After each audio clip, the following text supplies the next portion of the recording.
Happy Sabbath. Boy, I tell you, this is a friendly congregation. Even from the emails I got from some of you and meeting and greeting you, you all seem to have already taken care of what I'm going to give the sermon on today. So, I can just cut it pretty short. No, it's very exciting to be in a church area like Orlando, which is larger than most. And I don't think you realize this probably, or you've realized it at one time, but Orlando is one beautiful city. Everywhere I drive, it's like the medians are well kept. The roads themselves are actually works of art. I've seen I want to stop and see the bus stop area, because not only is it a bus stop, but it has a decorative design over the top of it. It's like, I just can't believe a city where you go everywhere and see such beautiful things. So you have an opportunity here in Orlando to enjoy that beauty. I was working at SEP camp in Orr, Minnesota.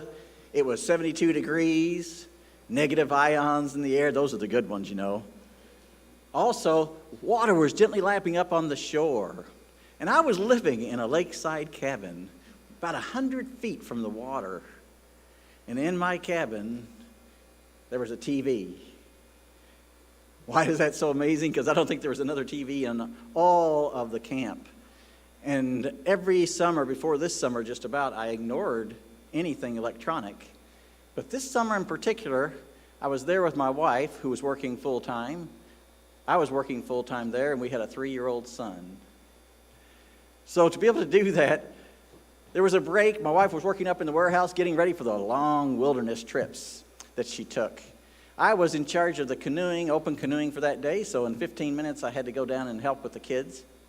And my son was sitting there with me on the couch. We were watching the Magic School Bus.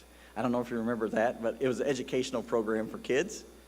And he was sitting there, and I said, "Son, I've got to go down and help with open canoeing. Do you want to come down with me, or would you like to stay and finish watching the Magic School Bus?" "Magic School Bus, Dad." So I said, "Okay, son, the door's open, the screen door's there, and if you need me, just call out my name. Say Daddy, okay, and I'll be here, all right?" He says, "Okay." So he goes back to watching his program. I head down to open canoeing, and I'm letting everyone out on the water. It's just beautiful, as I said, beautiful white clouds in the sky. And then all of a sudden I hear, "Dad!" My heart starts racing, and I think to myself, everything you think speeds up, but really your brain is speeding up, and everything else seems to be going slow. I started running this 100 feet. I bet if you timed me, I would have set a record.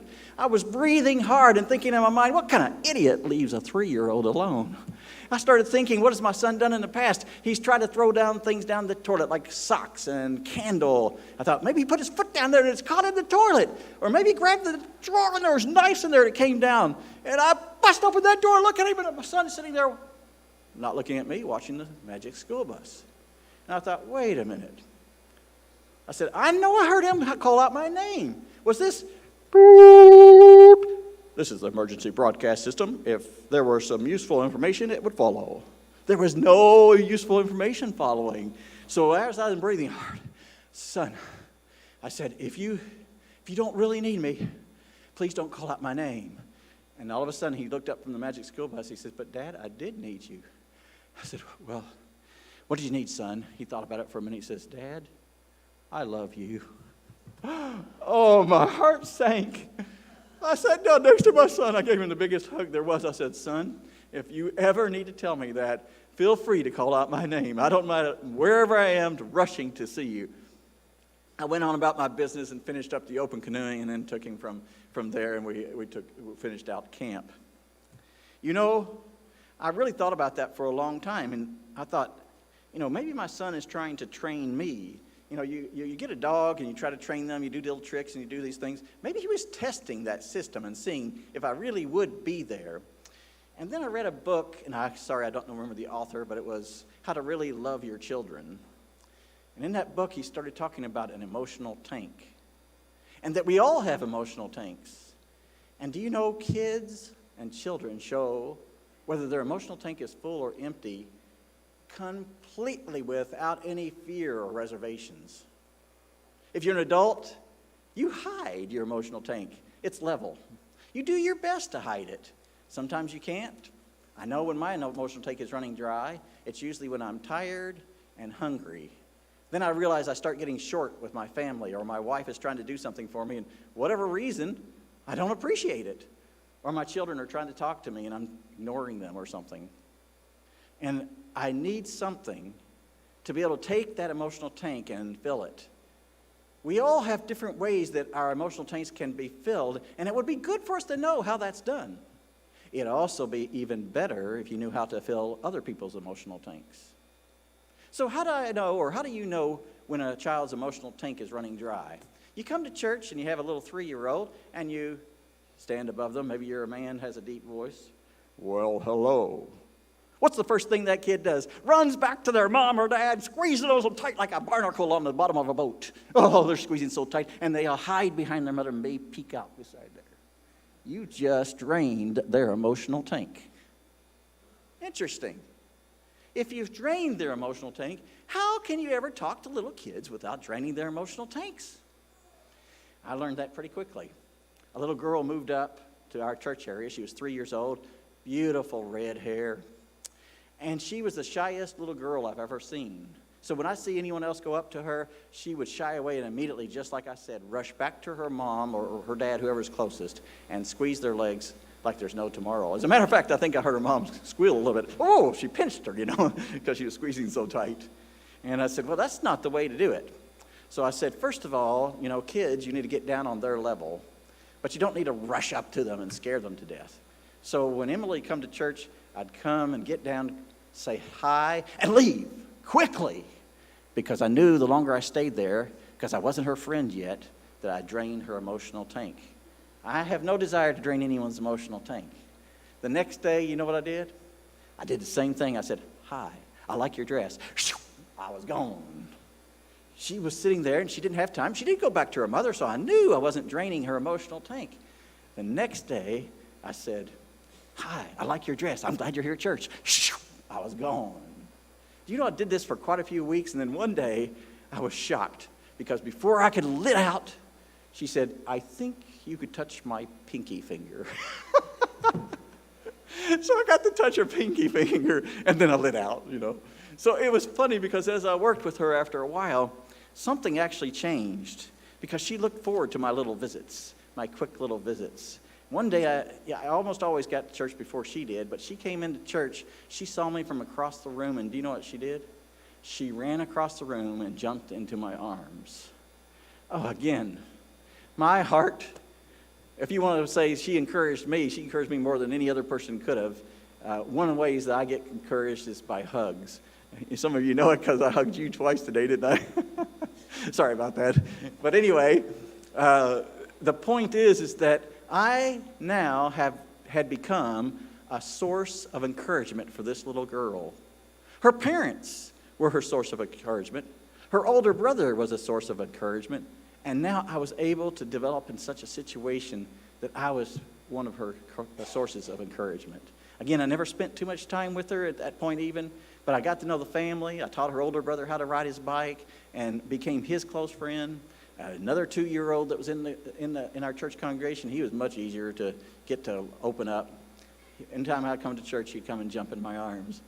So I'm not saying we all have to be that way, or that we have to become that type of source of encouragement to all the kids, but I am saying if you want to give encouragement to kids, if you want to give encouragement to anyone, you do have to spend time with them. I've said this before, but when I'm speaking to a church, I feel like when I'm talking to you, the adults, you're the called out ones and you've accepted God's calling. There's a group of people in all the congregations almost. The young ones have not decided. I love talking to kids and spending time with them. I think it's so important for us to realize it's not just the adults that we need to spend time with. We do need to take out time and spend it with the kids so they know this is not just their parents' church. This is their church too. This is your church too. Why am I just talking to the adults? I'm talking to you kids. Yes, it's wonderful. We're trying to do what we can, the church is, with giving you opportunities. I heard that there was school before church started here. That's wonderful. There's camps. There's other activities that your church does. And we really help the kids out all the way through their teen years. And now we're trying to develop programs to help you even after you're a teenager, because we realize there's a gap between there and when you become an adult. So what am I talking about, and what does this relate to? Well, we are in the Passover season. We heard a little bit this in the sermonette today. We should be preparing for Passover, and there's different ways to prepare. But one of the areas I want to talk about is, how do we avoid going to Passover and taking a gift at that season and then realizing someone has aught against us? What am I talking about? What's aught against us? Do you remember reading Matthew 5:23 and 24? It says, "Therefore, if you are offering your gift at the altar and remember your brother or sister has something against you, leave your gift there in front of the altar. First go and be reconciled to them, then come and offer your gift." I've read that scripture many times, and I think back and try to figure out if there's anyone that I've done something wrong to. And I'll be honest with you, thankfully, most of the time I don't. But there's certain areas that I didn't realize was in this category. Because if you read further, if you read it in another book, James, in James 4:17, it says, "Therefore, if anyone knows to do good and does it not, to him it is sin." Oh, that's interesting. So you mean, even if we don't do something wrong to somebody, it's not enough. It says, when we know to do right to someone, we should do that. So if you can become a source of encouragement to others, if you can practice a life of encouragement, then you're giving to others. I have so many people that during COVID, they stopped attending church, and they would listen online. And then I would try to encourage them to come back to church. There's something that some members don't understand. They say, "Oh, I can pick out the sermon I think I really need. I can listen to it, I can back it up and listen to it again." And I hear all of these descriptors of how that staying home from church has an advantage over being at church. You're in danger of being in that category of omission. When you think about church is just for me. I go to church because I want to receive what God wants me to hear. I want to hear the sermon. I want to hear the music, if there's special music. Remember, the whole Bible talks about how we're supposed to be loving God and loving our neighbor. So when we go to church, we have a lot more responsibilities than just listening to the sermon and putting it into our lives. There may be someone here that needs your encouragement. I heard Bobby, which I'm sorry I don't know your last name, but you were in the hospital. Oh, there you are. Hello, Bobby. Yeah, I think you could use some encouragement, couldn't you? You're still having trouble breathing. I think if we're not at church, we don't possibly even know that this past week she was in the hospital. Yes, we get the prayer request and the prayer list, and we should do something about that. But my point is that one of the things that we do before and after church is fellowshipping and getting to know each other and getting to know each other's needs. That is a way that we can find that we have an opportunity to serve by being encouraging to others. Some things I like to do, just because the shock of it shouldn't be a shock, but it is. Every time I go to their drive-thru, if you're going to get coffee or a fast food or something, next time you do it, focus on the person that's serving you behind that window. Look them in the eyes and give them a big smile. They'll either think you're crazy or they'll have a smile back for you, and that will make their day. Most of the people they deal with are complaining that they got the wrong order. This is wrong. Hurry up, do this. That is a thankless job, a terrible job, because so many people are all about themselves and focused on it. I'm in a hurry. I've got to do things. I've got to take care of myself. You're my servant. Listen, they're God's children, and they're all going to be called at one time or another. So, how do we prevent from causing someone to have aught against us? I think we're going to discuss specifically, where does God command us to become sources of encouragement? So I'll back up even from that. There are two great commandments. We know that. We can read that in several places, but Luke 10:27 is one area that we can do that. I'm not asking you to turn there, but You know, the first great commandment is to love God with all your heart and all your soul and all your strength. And the second is like unto it. Serve yourself to your might. Oh, wait a minute. Something's wrong about that. What's the second one? What's the second great commandment, anybody? Love your... Thank you. Love your neighbor. The Bible even says, someone asked Christ, who is my neighbor? Anyone you come in contact with, or even anyone you don't come in contact with, is your neighbor. All of God's children are your neighbor. Obviously, you can't encourage everyone, but those that are most close to you in physical contact, you can. Those people you spent time with and now you become a friend is a perfect time that you can show encouragement to them because they already know you care. I think I've taught all my life, and I think I might get this wrong, but it says, people don't care how much you know until they know how much you care. And that's a practice that we can do in all parts of our life. So today, we're going to focus on how we can love our neighbors through encouragement. And I don't think you'll mind, but I'm going to take a lot of this from a book that most of you have heard. And most of you probably have heard a sermon with some of these 5 things in mind. But the book is called The 5 Love Languages by Gary Chapman. And I did tell you I was going to tell you, where does it say that we should encourage each other? 1 Thessalonians 5:11 says, therefore encourage one another and build each other up, just as you have already been doing. Think of the Orlando church as, Thessalonica, because, you're already doing this probably, encouraging. You encouraged me when I came in, so I don't know how prevalent that is here, but hopefully that something I say will help you to even be more encouraging to someone else. So the title of the sermon is Becoming a Source of Encouragement. We need to encourage or show love to our neighbor in a way that will encourage them. As I was talking about the little kids, if you think you're encouraging them by spending time with them and all they're doing is running back to their parent and hanging on tightly, you're draining their emotional tank. My wife, her love language, or what I do to encourage her, and it's not much. All I have to do is fold the clothes and dust. Those are 2 areas she hates. I don't know why she hates them. That doesn't bother me. But her way of being encouraged is acts of service. So those little acts of service and other things are very encouraging to her. I'm more of a person who likes affirmation. So when we first got married, I was complimenting her on this and on that and on folding the clothes and on dusting and all these other things I was complimenting her on, and it went nowhere. It meant nothing really to her.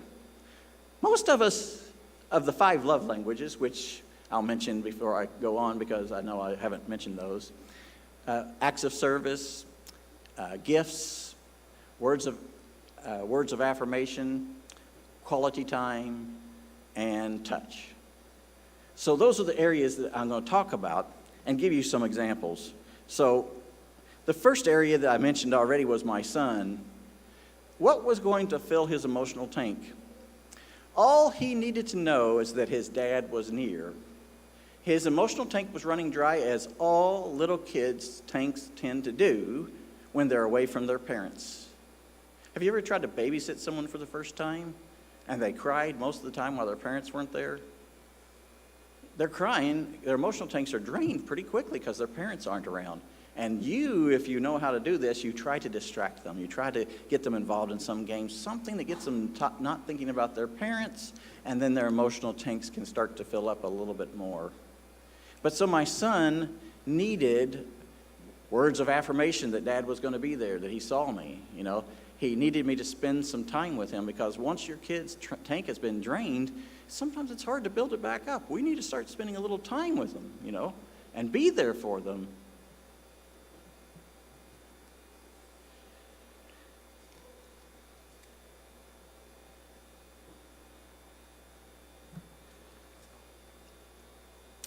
So there's other things that encourage my wife, but for me, as I told you already, I like touch. So when I get home and I'm tired and I'm emotionally drained because things have happened at work, Or maybe I got a phone call that was discouraging, something's happened.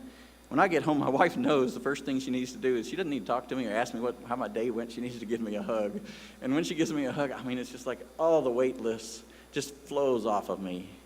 She tells me it's like, put it in a bubble and let it go up to God, you know? Well, I do that when she gives me a hug. I can't just naturally do that. She seems to be able to naturally do that. I want to talk a little bit about gifts, and I'll tell you an example. I was at a bachelor college in Big Sandy, Texas, and I worked on the farm. It was a fantastic job. Many weekends, when I say many, every so often on a weekend, I would be voluntold. Do you know what that is? I'd be voluntold it was my turn to milk the cows, because the cows have to be milked even on the Sabbath. It would be very, very painful for the cows if you let them go without milking them. So I'd get up at 5 in the morning and head out to the farm. And my mother sent me a message and said, hey, how's everything going? I said, everything's going great, except for I'm a little bit cold when I go out to the farm. I didn't mean to mention it as something that I said, Mom, this is something you need to take care of. But you know moms. So about a week later, I go to the mailbox area, and they said, oh, you got something that doesn't fit in your mailbox. I said, oh, I do? And there's this big package.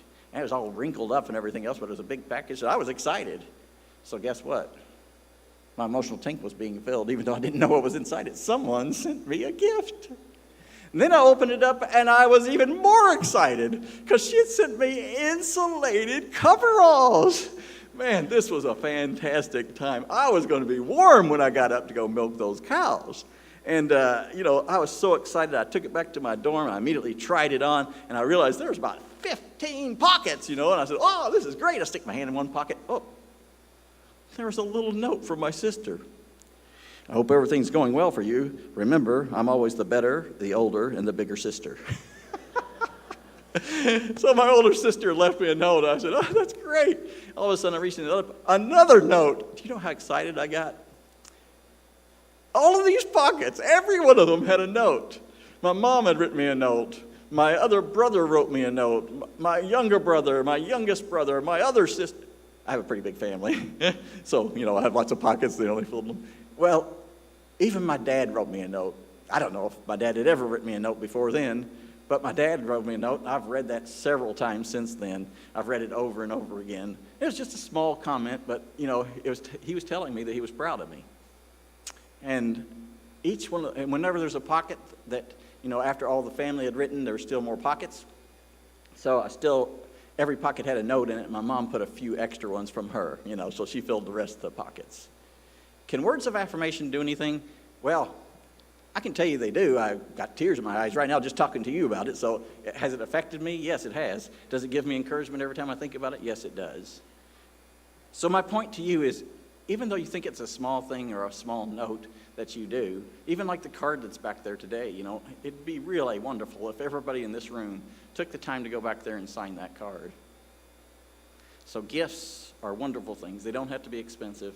They can be small.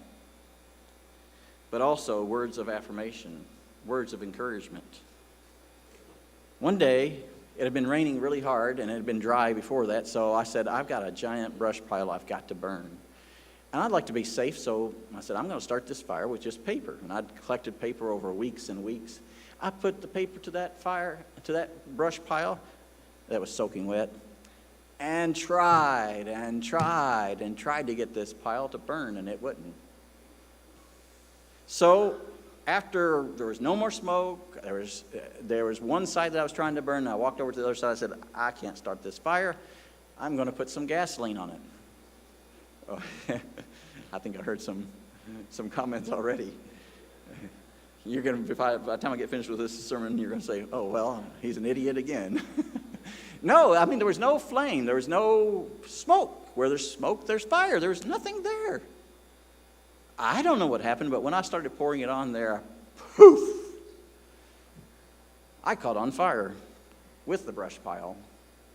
And I started hitting my hands, trying to get this fire to stop, and my chest and my face. And it wouldn't stop, so I remembered stop, drop, and roll. And I stopped, dropped, and rolled. And I still kept burning. Then I started screaming at God and said, you said you wouldn't test us beyond which we're able. Not in that quiet voice. I was just beside myself. As soon as I yelled at God, I immediately thought of taking off my shirt. I took off my shirt, and it stopped immediately. But the damage had been done. I was life-flighted to Vanderbilt Burn Center, which is one of the best in the world. Now, at the Vanderbilt Burn Center, they drop you off and they fly on the top floor, the 5th floor. And the 5th floor is the burn center, because many times burn patients need care as fast as any other injury or any other sickness that there is. And they rushed me in at this time. I won't tell you too much about what happened beforehand, but at least they'd put me under at this point, so I was unconscious, thankfully. And they worked on me, and I was in intensive care, and when I woke up, all my fingers were black like charcoal. All of this arm had third-degree burns all the way up here. This ear was as black as coal. I just knew my ear was going to fall off, my fingers were going to fall off, and I didn't know what else was going to happen to me. Because the doctor came in and he said, "You're going to need multiple skin grafts." I'm a teacher. I felt, well, I'm not going to be able to teach anymore because I'm going to be so deformed, no one's going to be able to look at me. A lot of things I felt. I wasn't going to be able to use my hands. I wasn't going to be able to do many things. I'm telling you this not to gross you out, but to tell you that I received hundreds and hundreds of cards from brethren all around the world. My wife would pull them out and read to me. You talk about being encouraged. Those little cards that you sign mean something. Well, after I was in intensive care for I don't know how many weeks, but I started getting better, and they did do a skin graft, and they took skin from my thigh here, and he said he's going to have to take it from both thighs, and he put it up here, and then he said when he went in for surgery, he said he couldn't believe how much I was healing and didn't have to take another skin graft. So, this is wonderful. The only problem is that when I itch down on my thigh, I have to scratch up here. When I itch up here, I have to... I'm just teasing. Skin grafts actually don't turn into your skin. And it was funny because they asked me if I would take cadaver skin or would I take pig skin because it's so much like human skin, or would I have to have my own skin? And my wife put on there I wouldn't take pig skin. At the time, I didn't understand skin grafts, but anyway.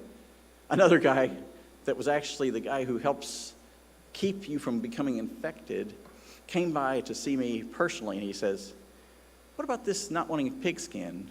He got to talking to me, and he believed in the food laws, he believed in the holy days, he believed in the Sabbath, and he was attending an independent group. So he encouraged me, knowing that there was someone else there that was from that type of background. But the interesting thing is that the most encouraging thing was God and God's healing powers.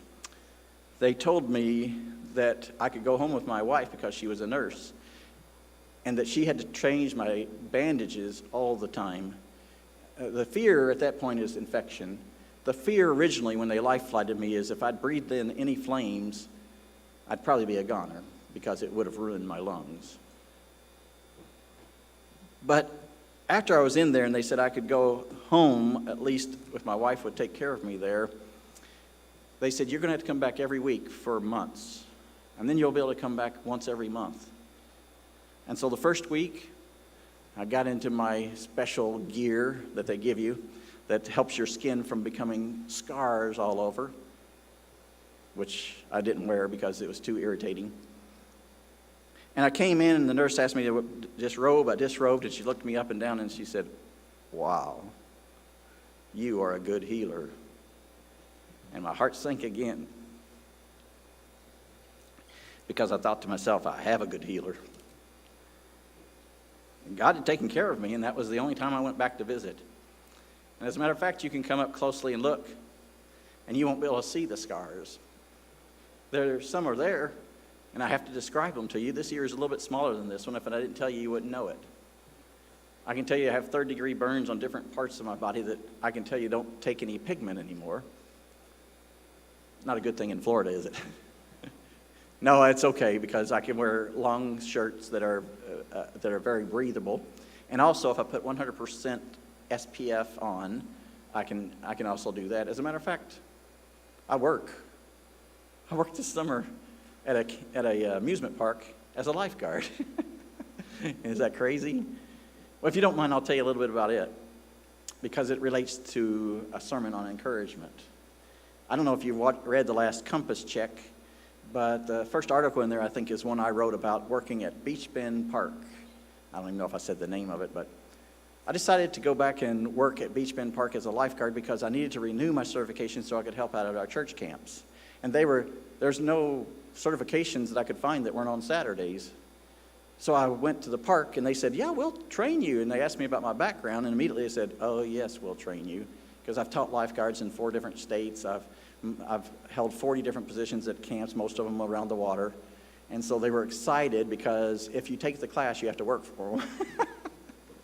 So they got a worker for them because I wanted to be recertified to help out the church. Anyway, I got there the first day, and the first thing I see is, for some reason, I'm the only one there with white hair. You have 16, 17, 18, 19-year-olds all sitting there. And when you come in and you're got the lifeguard uniform on, everybody's looking at you, and it's like, what? What's going on? This guy must really have a pretty pitiful life. He has to come back and, no. It was funny because the first day I was there, the teenager next to me was talking to his friend, he says, oh, it might thunderstorm today. I can't wait. We can get out of work early. And then when I was there for a little while, I realized they don't like the job. They don't like being out in the sun because it's too hot. Wait a minute. You took the class. You signed up for the job. You knew that lifeguarding meant you're out in the sun, and you don't like it? My point being is that they hated their job. They didn't want to work. They wanted to get off work, and I'm thinking, how are you going to get paid if you want to get off work all the time? And they were cussing all the time. They'd make fun of the patrons, but only when it was in our meetings. I said, God doesn't want me to be here. Then all of a sudden I thought back. I said, wait a minute. God tells us to be a light on a hill. How can you be a light on a hill if your only place you go is you're around church members? That's all that you're doing. Anyway, so I changed my attitude. I started being friendly to all the lifeguards. In the morning when we had our meeting, if someone was alone and looked like they were despondent, I'd sit next to them and just talk to them. And it's amazing how easily you can encourage someone. One of the girls I sat next to was 16, and she just looked like she lost her mother. I said, are you okay? She says, no, not really. I'm pretty depressed. I said, oh, do you want to tell me something about it? They gave me the wrong coffee. And then I realized, wait a minute, I'm talking to teenagers.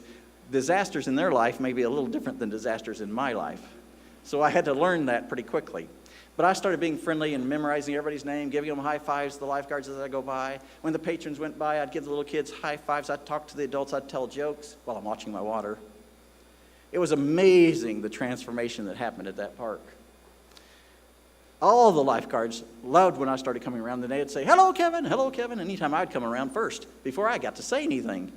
And they seemed to start enjoying their job. And they knew I wasn't cussing, and so they stopped cussing so much anytime they were near me. As a matter of fact, it seemed like people were having more fun with each other. One day, I was wearing my long sleeve shirt because like I said, for the burn.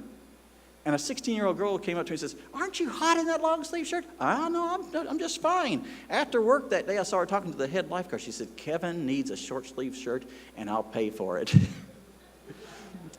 Now, this was funny to me. She's 16 years old, and I'm 62. And she's trying to take care of a 60-year-old man because she liked me, She was friends with me then. But my point being is that I felt like I was making a difference. I wasn't positive, but for instance, the owner is a put-out-the-fires type person, and all you saw her was in her little golf cart rushing off from one ride to the next ride to the food court to this. I mean, she never looked at anyone, never smiled. And so when I saw her go by, I knew she was the owner, knew her name. So I called her, hello, Miss Charlotte. And she turned around and looked at me, and she gave me this half grimace, half smile. It made me think, she doesn't even know how to smile, I really thought that. And I think she hadn't been smiling so much, and no one said anything nice to her ever, because she was, like I said, only going to disasters, and when things were going wrong, she had to correct. But anyway, the next time I saw her, she smiled, and she said hello back. And then I was walking with a group out to our areas in the morning, and she came by, and she stopped, She said, "Good morning, and I hope you have a good day," and she took off. Well, the girl that was walking next to me didn't look side to side. She just sat there stoically, and she said, "Wow, she's never stopped to say hello to me, much less wish me a happy day." So I started realizing there is a change that one person can make just by being an encourager. I encouraged her. I encouraged every patron that came. I encouraged the other lifeguards. And there was a huge change. And I knew there was a change because I got a call that summer from the owner, and she said, "Kevin, I need all my lifeguards to be like you. I want you to be our aquatics director." So I thought, oh yeah, I guess she did notice me. So the point was, I explained to her that I'm a part-time pastor, and that's a calling, and I would have to give that up to be able to do what she wanted me to do. But she called me back again. She said, "Well, just tell me how many hours you can give me next summer and tell me how much you have to get paid." And basically said, "We'll do it." So she said, I want you here. I want your influence here as much as you can give to us. I was kind of a sidetrack, but I'm just telling you that whatever you think is a small thing as far as encouraging someone else at any particular time, don't neglect to do it if you think about it. Go ahead and do it. So I'm going to talk about touch. I already have a little bit.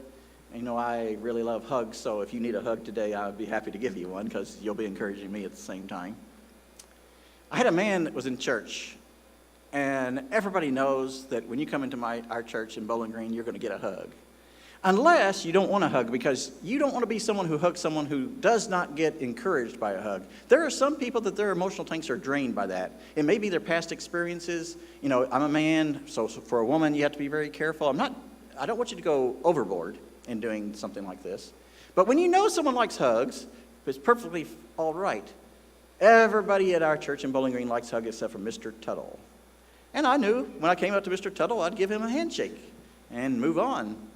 Do you know, after about 5 years of being there, he came up to me one time and says, "Kevin, I guess it'd be okay if you gave me a hug." I gave him the biggest hug. I hope I didn't break his back. But he encouraged me so much by letting me give him a hug.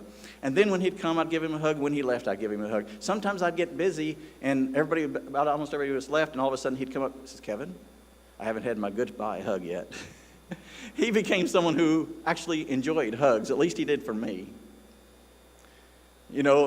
One time I said this at a feast site in my sermon, and the next day he came up to me beaming from ear to ear.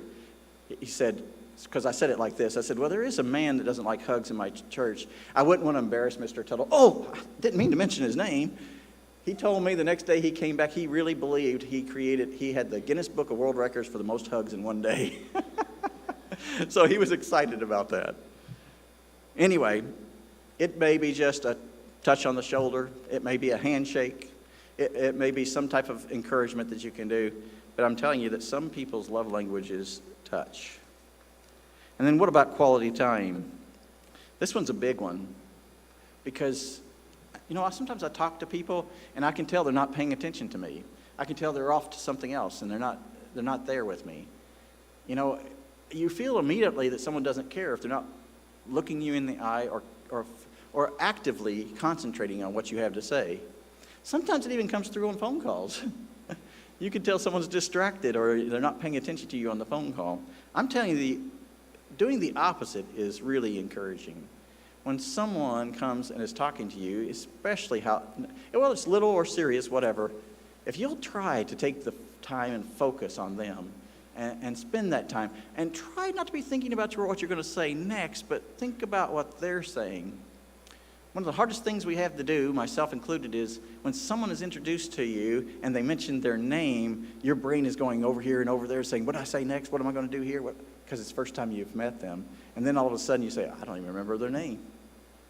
It's been proven that one of the biggest encouragements is someone to hear their own name spoken. So if you'll think about their name and say their name when you come by, that could be all that they need for that encouragement for that day. It's interesting. I got a note from Mr. Kenady that was CC mailed to me. I think he must send you a note every week. Oh, what a kind pastor. Some things that he's done, I realize, you're probably missing your pastor because of how much he cares. But anyway, sometimes you don't know for sure if God's inspiring this topic for this particular time. But when I started reading let me just read the part that I wanted to. He said, encourage. The Sabbath is a time to encourage and be encouraged. That is one of the main purposes for us to fellowship at services, to encourage one another. It's also a good time to phone someone or visit those who can't make it to church. Paul tells us, therefore, encourage one another and build one up, just as you are doing, 1 Thessalonians 5:11. It was already in my notes. I've already read that to you. And then he continues, this is also a part of service. It's also a part of encouraging others. Serve. The Sabbath is a time to serve God and each other. We serve through fellowship. Fellowship, what is fellowship? Quality time, spending with other people. Fellowship may be giving them a hug or a handshake, touch. Fellowship may be you found out that they're doing something and it's exciting for them and you say, wow, good on you, mate. That's encouragement. He says we should serve through fellowship, through helping at services, through greeting others. Working at services, what is that? It's a gift. The people out there, the sound people that set this up, people that I had to contact even before I came because it's so well organized here. The people that are translating for the Spanish-speaking brethren. That's service. That's a gift to other people. He says, through greeting others. We already talked about that, right? You know, some people say, I just don't feel comfortable with hugs. I don't give it to them, but I say, aren't you glad we don't live back in ancient Israel time? He says, what do you mean? Well, didn't it say there that the brethren greeted each other with a holy... Yeah, holy kiss. I'm not doing that, hey. It seems like that's all right too, right? You know, the French, they give a kiss on the left cheek and on the right cheek. So through greeting others, through special music, and so many other ways. We serve through praying for others. We also serve as silent examples of dedication to God and His way of life. Often, it's the little acts of service that mean so much. Are we speaking the same thing? Mr. Shavy, your pastor, he's getting all the ministers to speak the same thing. And this is saying the same thing that I'm saying. Peter tells us each of you should use whatever gift you have received to serve others as faithful stewards of God's grace in its various forms. Do not be slothful in zeal, be fervent in spirit, serve the Lord. 1 Peter 4:10-11. Do you have a favorite scripture? I'm going to venture to guess that scripture is one that encourages you. Not hard, huh? I will never leave you or forsake you. How much more encouraging could it be? Are there any examples in the Bible where someone is being encouraged? The whole Bible is a book of encouragement. It tells you how much God loves us. It tells us how much God is going to serve and serving us. It tells us that He sent His only begotten Son. It tells us that our sins can be forgiven. It tells us we can live with God and His Son for eternity. What about the Bible could not be encouraging? At least the plan of God and the understanding that God wants us as children, His own children. I can tell you, you can read the entire book of Psalms and you'll find quite a bit of encouragement. I got a lot of scriptures here, and I can read these things of encouragement. But for time's sake, I'm not going to read them all, but I will tell you that there were some very encouraging people in the Bible. There was a man in the Bible that his name meant son of encouragement. Anyone know who that was? Well, I know some of you do. You're just not saying it. Barnabas. Do you know at a time when Saul was looked at as a pariah, someone who was looking out to kill Christians, the Christians avoided him like the plague. Even after he was converted, no one wanted to be near Paul, obviously, because you could lose your life. But there was a man who took a chance. There was a man who actually took upon himself to encourage Saul at the time. And that was Barnabas. Barnabas introduced him to the rest of the church so that they would accept him and understand that he's converted now. This is not the Paul you know. Paul couldn't have done such a strong work, I don't think, unless he was introduced first by Barnabas. Do you remember Jerusalem at one time? There was a problem and people were starving and in the church were hungry, needed things. And the wealthy people there sold some of their property, not all of it, but they sold some of their property and shared it with the rest of the church. Some people go to the scripture and say, well, isn't that what we're supposed to do? Sell all we have and spread it amounts? No, that's not what it says. It's when someone is in need, God tells us to serve and help them. As a matter of fact, you don't want everyone to join in and have all the same monies, and I'll tell you why. Do you know there's a lot of people that play the lottery, and there are very, very, very few that win much in the lottery. But of those that want to win $1 million or more, you can do the research. If they won $1 million, do you think that they're happy in a year's time, in 2 years' time, in 3 years' time? You would not believe the percentage of the people who win over $1 million who's in 1 year are dead. Many of them in 1 year are worse off than they were when they started. If you're prepared to handle $1 million today, and you want $1 million, you'd probably be able to handle $1 million and invest it, and it would still be here. It'd be greater. You would have invested it and made more money next year. Are we all ready for that? The fact is that there's some professional athletes that are dirt poor, made millions of dollars when they played. Now they're dirt poor. I'm not saying that to say you shouldn't have $1 million. I'm just saying that sometimes we might pray for something. If you pray to win the lottery and you're entering the lottery, I would encourage you to look at the chances of winning and then say, well, maybe it'd be better for me to have my money and use it a different way. I'll give you another for instance. I went to a math conference, of all places, Las Vegas. It's funny. It's a math conference. I walked through the casino, because you have to walk through the casino where they're gambling to get back to your hotel room or to get to any restaurant that's there in Las Vegas. And do you know, I passed by 2 guys that were doing nothing, sitting around. There was hardly anyone at the slot machines or anyone in the institution. And one was talking to the other and says, I don't understand it. There are 30,000 people here at this conference and hardly anyone is gambling. He didn't get the message. The people that gamble the least are mathematicians who know what it means to invest in Las Vegas. And I say invest because it's beautiful.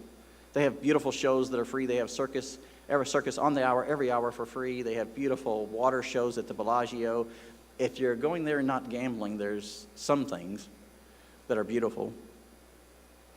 But the interesting thing is that math teachers understand the odds. In Las Vegas, they'll have signs that says, we got the loosest slots in town. We pay out 90%. People are going crazy getting into that casino. They pay out 90%. Do you know what they're hearing? Every time, I'm going to win 90% of the time. Do you know what the casino's telling them? For every dollar you put in, you're going to get 90 cents back. Do you see what I mean? I got off on that too much. My point is that, sometimes we need something that we don't even realize that we need. Encouragement is that way. Sometimes we don't know how someone else is encouraged unless we get to know them and spend quality time with them. So it could be one of many different ways. So the Jerusalem church was kind, and when the needy needed help, they helped them.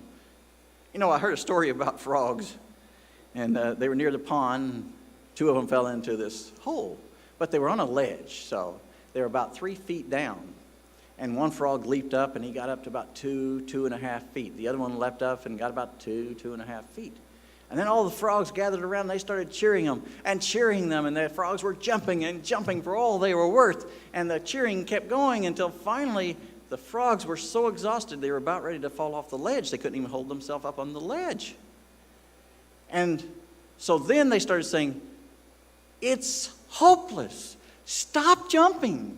You're going to lose your life sooner by jumping. And the one frog fell over and died.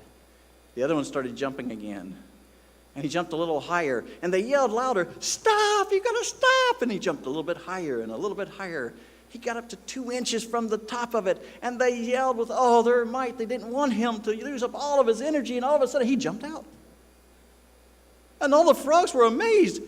They asked him, what's going on? How come when we were cheering, telling you stop, you kept going higher. And he said, it was sign language, he said, I'm deaf. He thought they were still cheering for him. So that encouragement helped him to get the rest of the way. Obviously, fake story, of course, but it still makes the point of what encouragement can do. As a matter of fact, there was a Christian psychologist that said, well, if I have the paper here, I'll read what he said.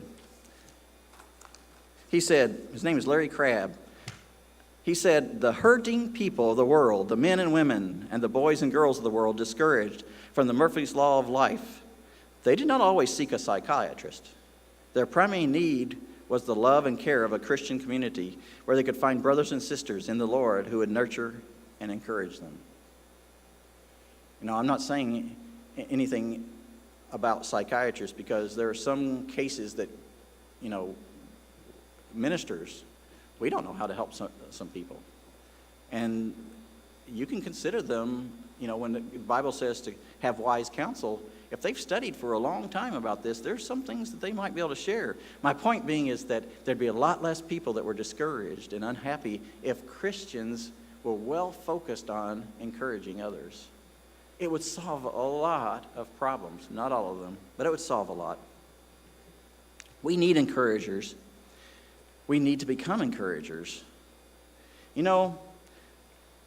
What's a more important time than now to become a source of encouragement for others? We're entering a time that's going to pretty soon be tribulation. I don't know what you think. Maybe it's already here. I don't know. The weird things that are happening today. It seems like we have a short time. And in the millennium, people are going to go into the millennium having seen possibly 9/10 of the world dying of disease or famine or other things. Do you think they're going to need someone who knows how to encourage? They're going to need you. One of your biggest jobs is to be able to lift people up and know how to encourage others. So let's practice that. Now before Passover, before it's that end time, let's become sources of encouragement.